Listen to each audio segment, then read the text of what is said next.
Isn't it tragic to see some of the brightest minds, gifted individuals, people with deep self-awareness, become trapped by themselves? They know the recipe for success inside out. Early rising, ironclad focus, avoiding mindless scrolling, healthy eating, and completing long-delayed tasks. Yet day after day they can't break free from these vicious cycles, as if an invisible force holds them back. The issue here isn't laziness at all. It's not even a question of motivation, which comes and goes. The roots of the problem run far, far deeper. We're accustomed to reducing discipline to a set of good habits or clearly defined goals. But what if the true cause of this exhausting struggle with self-discipline lies not in a schedule or lack of routine, but in the depths of our own inner world? This is where Carl Jung enters the scene, not with trendy hacks or superficial advice, but with a profound, piercing understanding of the human psyche. He wasn't concerned with immediate productivity. Jung was interested in truth, those parts of ourselves that we so diligently suppress, hide, or simply refuse to acknowledge. And here it is, the uncomfortable but poignant truth. Your undisciplined side, the one that resists rules and plans, might actually be the part of you desperately seeking a voice, unheard, suppressed, living in the shadow of its own neglect. Understand this. When the great Jung spoke of the shadow, he didn't mean something sinister or terrifying. No. He spoke of those hidden corners of our soul that we fear or are unwilling to bring into the light. Secret impulses, unhealed wounds, turbulent emotions that we condemn or stubbornly ignore. What if your apparent lack of discipline isn't an act of self-sabotage at all? What if it's something much deeper, an important message? Imagine this. Procrastination isn't just laziness, but an alarm signal that something within you has fallen out of balance, disrupting its fragile harmony. What if that agonizing internal resistance you feel isn't a weakness of character, but a clear symptom of unresolved painful tension between who you think you should be and who you are in reality? Jung believed that each of us is a complex, multifaceted world. We consist not only of the mask we wear in public, the persona, but also of the parts we've rejected, of the forgotten child living deep within, of powerful archetypes passed down through centuries, and of countless stories inherited from our families and cultures. All these parts are waiting to be heard. Until we become aware of these dormant, unconscious forces, they invisibly yet powerfully control our lives. This is why true discipline is much more than simply overcoming obstacles. It's a deep integration, a sensitive listening, and a sincere reconciliation with our inner chaos rather than futile attempts to suppress it like a ruthless dictator. It's striking, but often the very part of you that fiercely resists order or consistency was once your loyal protector. Perhaps it shut down when life's pressure became unbearable, or it led you away from piercing pain. This behavioral pattern didn't originate from laziness. It was a cry for survival. Therefore, before we dare to speak of fixing discipline, we need to deeply understand its true nature. Stay with me. and together we will delve into a world where the unconscious prevents us from finishing what we start, and learn to work with it hand in hand rather than in conflict. We will touch on painful topics of self-sabotage, exhausting inner conflict and destructive traumatic cycles. And of course, we will imagine what the great Carl Jung would say to a person desperately trying to stay on their path.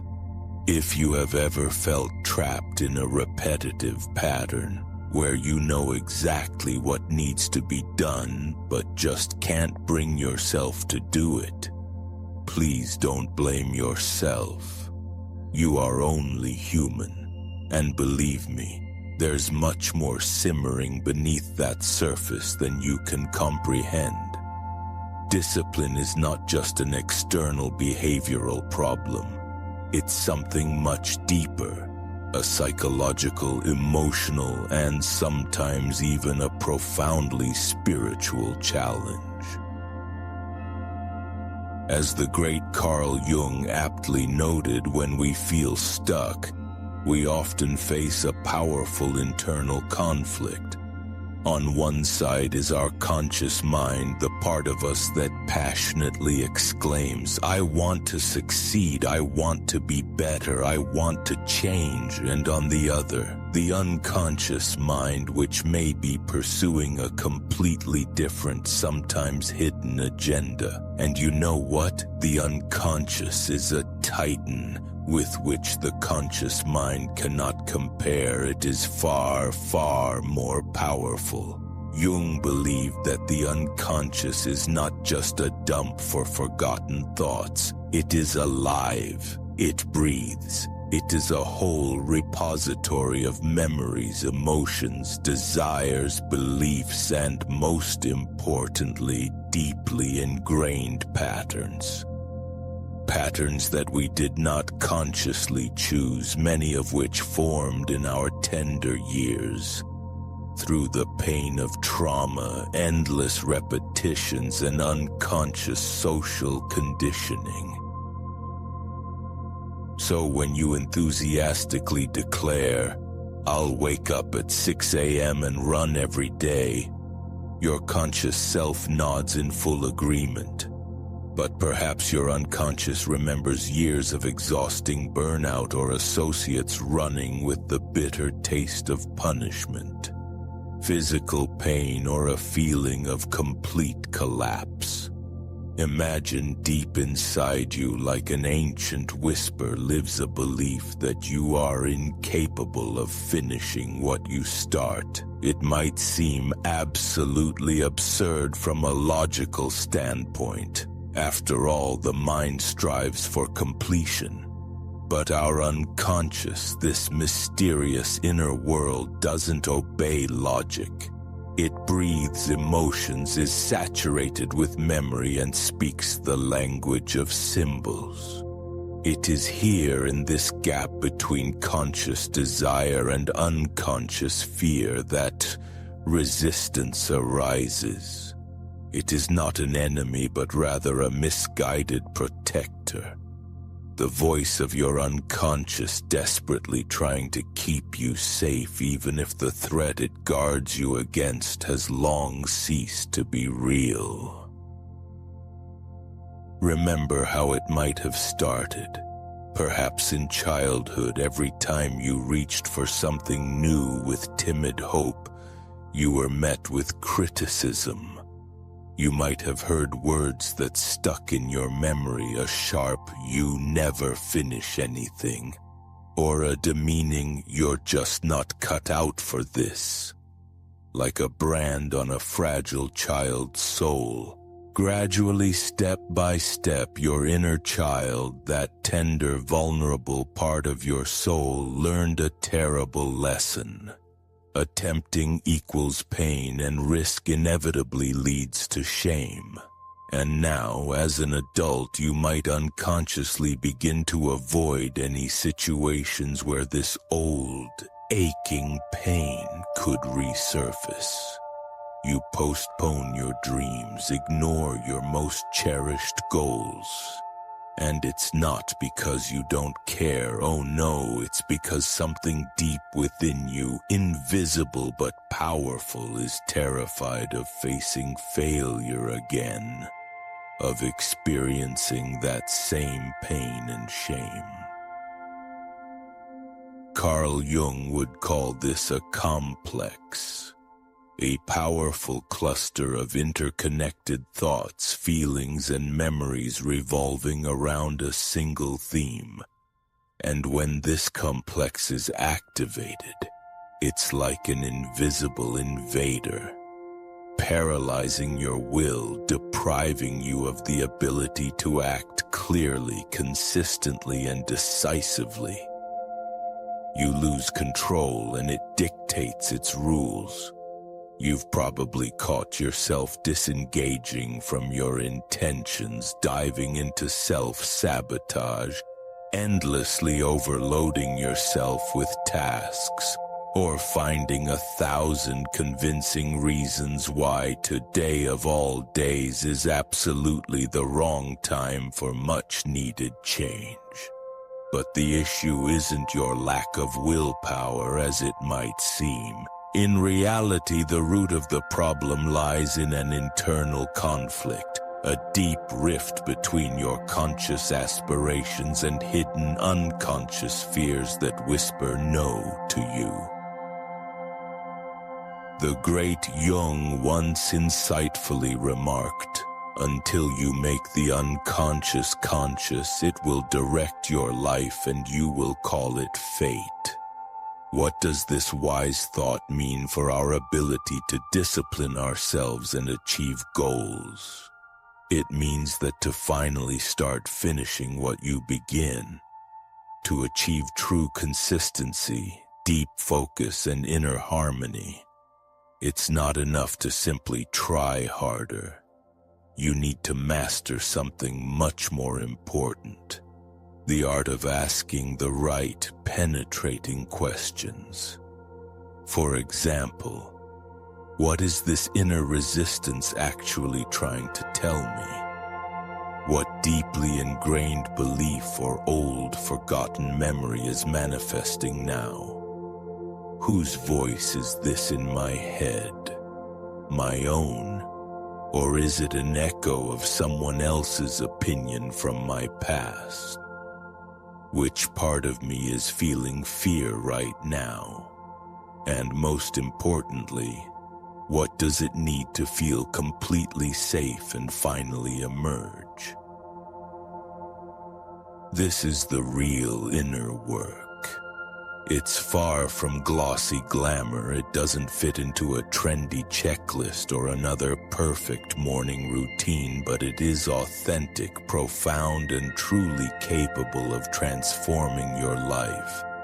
Because the moment you start listening to these unconscious voices, not to fight them, but to understand their true nature, something amazing happens.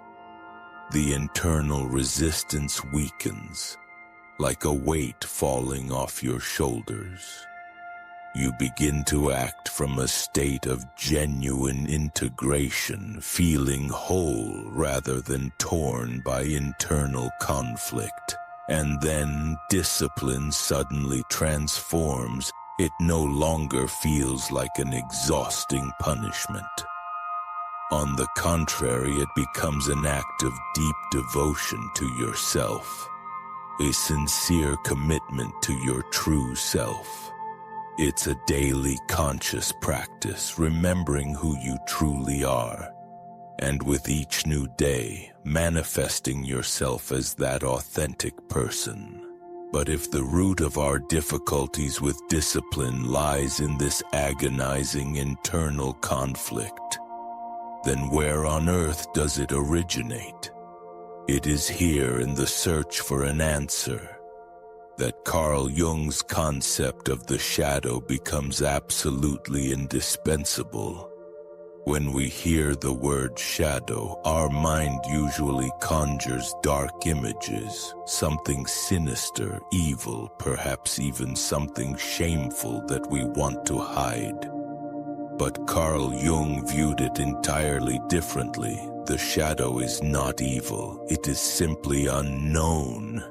It is that part of ourselves that we once rejected, cast aside, or exiled from our consciousness because somewhere along the way, perhaps in childhood, we were told, "This part of you is unacceptable." And so we begin to hide it, diligently suppress it, pushing it deep inside, and over time convince ourselves that it doesn't exist at all. But here's the paradox, here's the catch. It never disappears. The shadow continues to live and breathe in our unconscious, finding ways to manifest itself. Not always loudly, not always obviously, but through subtle, barely perceptible hints and actions that repeatedly confuse us, causing us to stumble in the same place again and again. Let me reveal a bitter but profound truth to you. Many of us desperately struggle with discipline, not because we are weak, but because a real war rages within us. One part of us strives for the light. It wants to be exemplary, responsible, productive, impeccably controlled. But deep down there lurks another shadowy side that flatly refuses to follow any prescriptions. It needs chaos. It craves boundless freedom. It can be wild and rebellious, angry and untamed, or deeply, unbearably wounded. And when we try to suppress or ignore this shadowy part, it doesn't vanish into oblivion. No, it merely retreats into the shadows from the background. It covertly sabotages all our efforts. Take an example. Imagine a person who repeatedly promises themselves to get up at dawn but breaks it every time. At first glance, they only feel deep disappointment in themselves, the agonizing thought, "Why can't I just do it? What's wrong with me?" But deeper beneath this facade, their shadow whispers with defiance or weariness.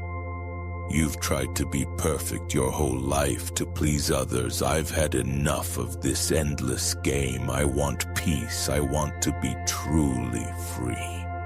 This is not just laziness, it's powerful resistance deeply rooted in unmet, long-forgotten needs.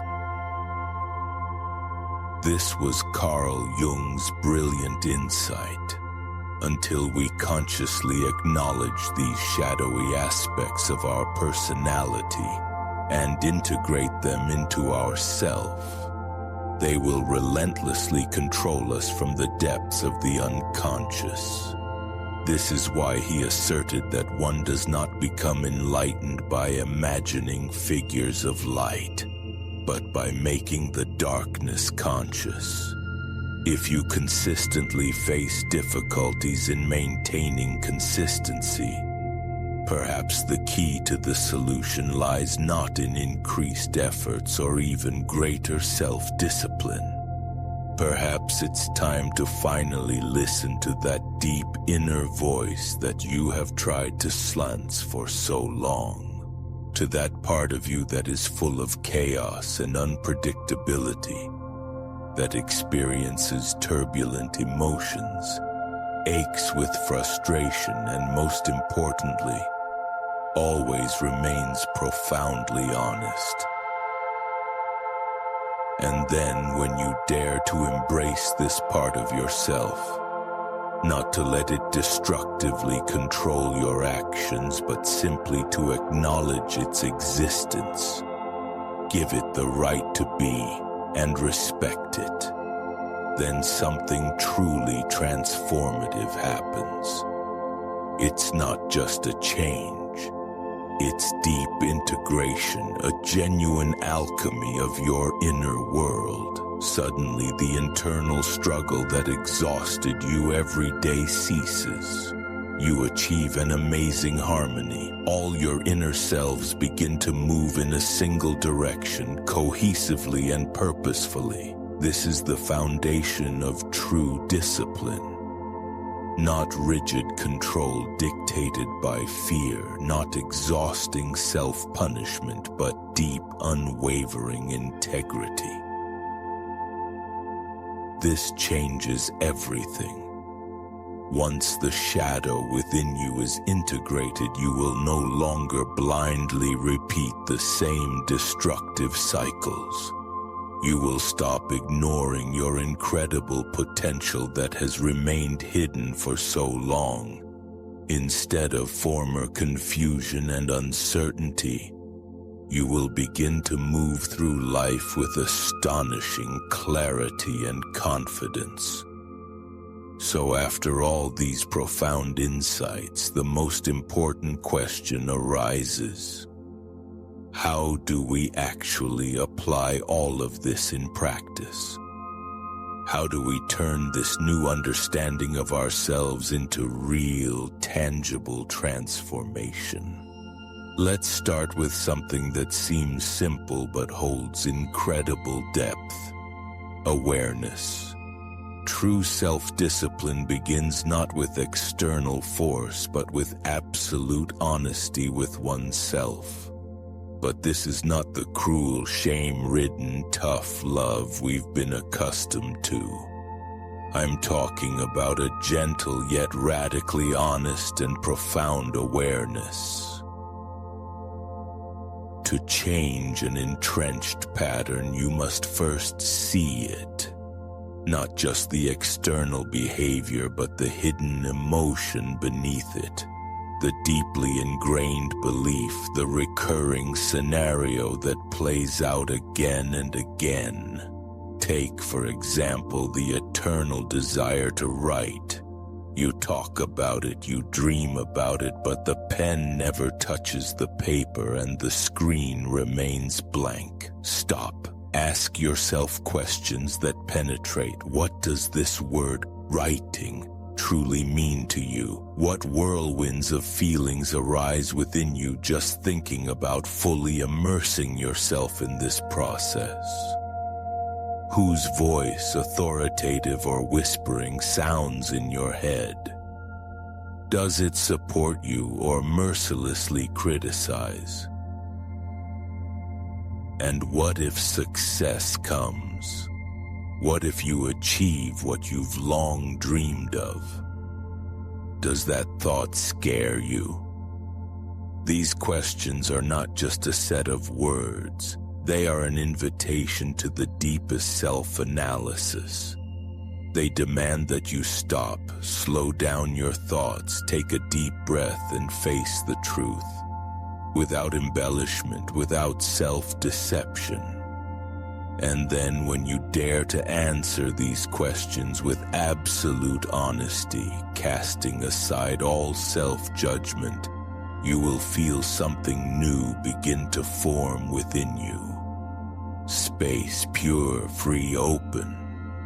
It is in this space, in this inner silence, that true change is born. Now let's move to a concept that often frightens but is actually profoundly simple: shadow work. There's nothing mystical or abstract about it, no esoteric rituals. It's simply the courageous practice of meeting face to face with those aspects of yourself that you have long denied, rejected, hidden in the depths of your subconscious, and reclaiming them. And no, this is not a call to act on every sudden impulse or dark urge. On the contrary, it is a deep dive. To understand the true roots of these impulses, to decipher their message, and to find a way to safely, harmoniously, and healthily integrate these parts into your whole personality.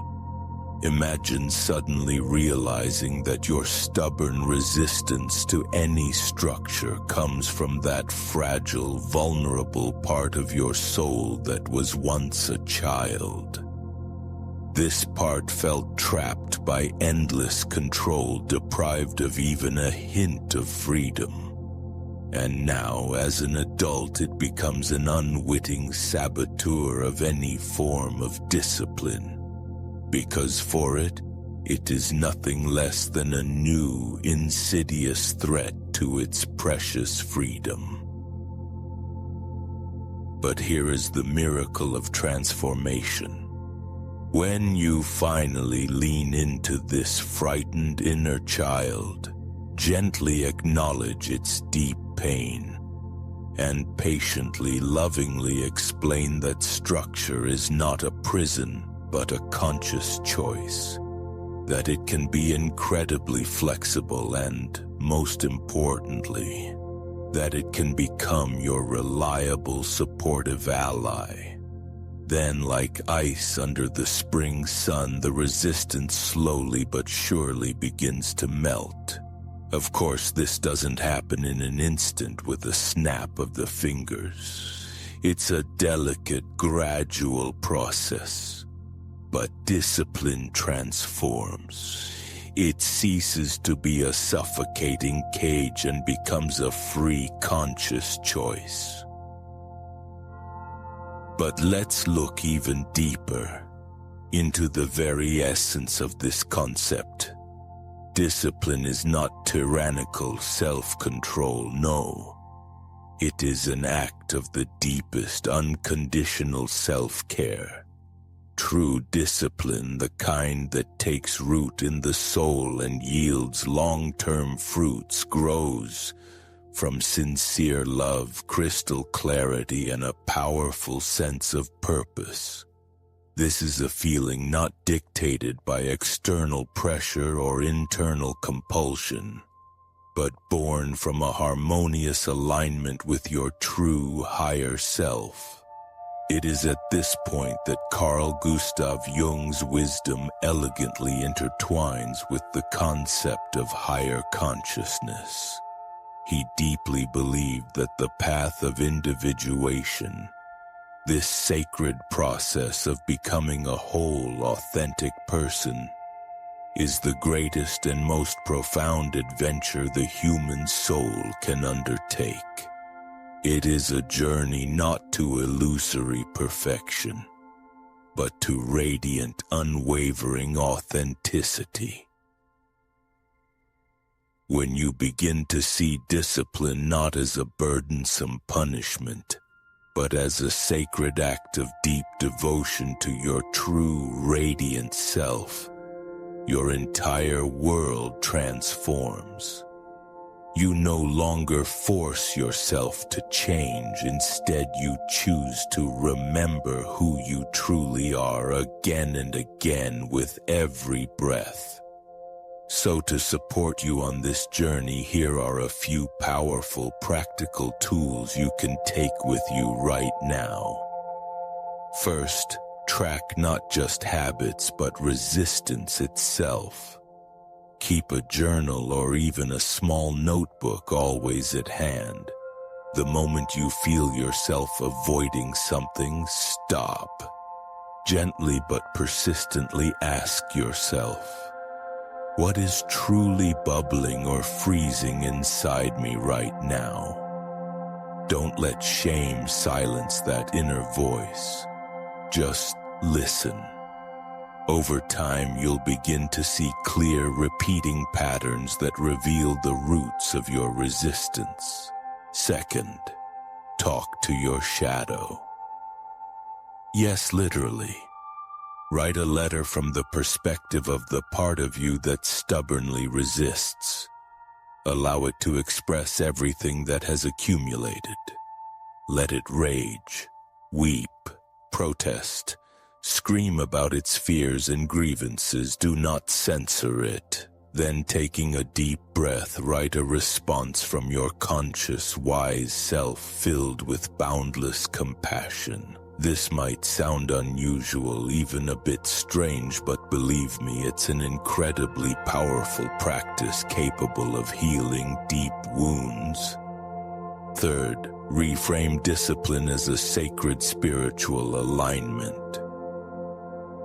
Every tiny action, every time you show up and do what you promised yourself, becomes not just a task, but a way to deeply honor your inner integrity and truth. This isn't about blind productivity or rigid self-control. It's about an unbreakable living connection with your authentic inner truth. Fourth, allow yourself to slow down. The path to healing, like growth, is not linear. Consistency doesn't mean you never miss a day. It means you return again and again with unwavering gentleness and grace. Fifth, surround yourself with genuine depth.